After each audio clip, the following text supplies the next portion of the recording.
Tiga orang komplotan pencurian rumah dan pembobolan gudang cengkeh berhasil dibekuk jajaran Polres Jembrana, Bali. Ketiga orang pelaku ternyata adalah residivis kambuhan.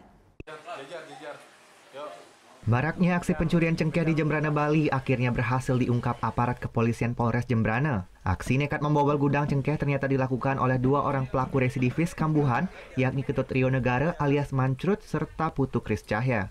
Aksi ini pun dilakukan oleh kedua pelaku pada malam hari dengan membobol sejumlah gudang cengkeh yang telah kering. Aksi pencurian cengkeh ini pun telah dilakukan di 3 tempat di Desa Batu Agung, Jembrana.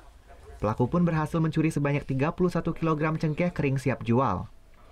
Aksi ini dilakukan saat Bali memasuki musim panen cengkeh dan harga cengkeh pun sangat mahal per kilogramnya. Tak hanya cengkeh, polisi mengamankan satu pelaku pencurian handphone yang dilakukan oleh seorang residivis yang baru keluar dari lapas kelas 2B Jembrana.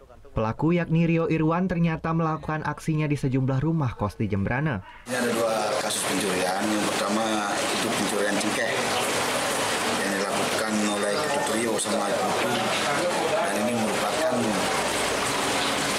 residivis, ya, residivis dari sejak kecil sudah melakukan hal tindakan kriminal.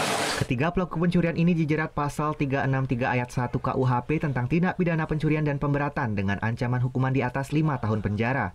Putu Wijana melaporkan untuk NET. Oh yang beneran? Iya, oke. Nah, udah kan nonton beritanya? Jangan lupa di-subscribe, di-like, dan juga di-komen ya akun YouTube dari Net Bali. Terima kasih udah subscribe. Yang belum, jangan sampai lupa. Di sebelah sini nih.